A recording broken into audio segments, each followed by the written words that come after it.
Hi, I'm Kim Warren and welcome to this short course on how dynamic business models can enhance the enterprise architectures that are used to help plan the strategy for information system support in organizations. Now, this course should be useful for two audiences. First, senior leaders in any organization need a very clear understanding of how information systems are going to enable the delivery of their strategy and the improved performance that they hope to achieve in the future. And IS professionals themselves who work on enterprise architectures will benefit from understanding what dynamic business models can actually do for them and significantly enhance the work that they do with enterprise architectures. For people who build models and for analysts who might get involved in supporting enterprise architecture efforts, what this course will do is explain how enterprise architectures actually work and how dynamic business models fit with what an enterprise architecture actually is and what it's trying to achieve. And that would help analysts and modelers make the case for building these models as part of an enterprise architecture effort. So what are we going to cover in this course?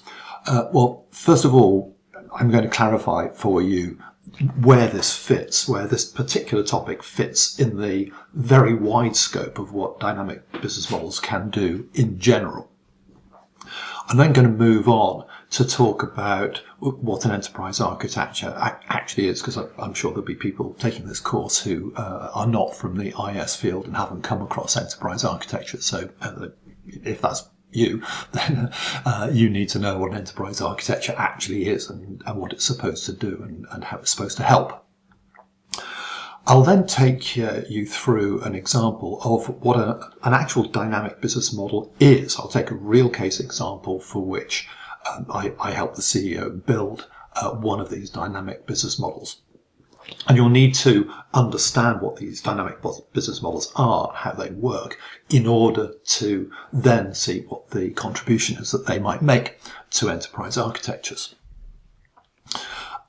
I will follow that up with just a short section talking about the reliable four-step process that we take in order to build one of these dynamic business models. And the point of this is to make the point that this is not some highly technical, sophisticated thing that requires people with very large brains to be able to do this. Basically, it's making the case that any competent analyst can learn to build these models and build them with the teams that actually run the business or run the function that they're working for.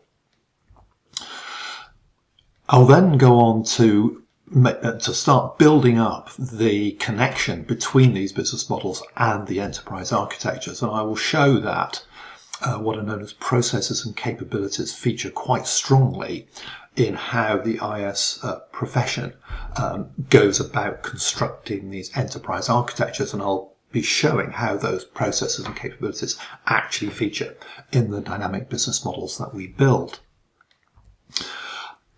I will further make that connection by talking about the where the data architectures and the applications architectures fit in the wider enterprise architecture effort. So that's how does all the data connected in a business system, and what are all the applications that are needed to support and enable the business to do what it does. I will show how those feature in the dynamic business models and how therefore that contributes to a very solid enterprise architecture. So that will get me to the kind of punchline, if you like, which is to make the case that these dynamic business models can substantially enhance those enterprise architectures and therefore make for a much stronger information system strategy for your organization.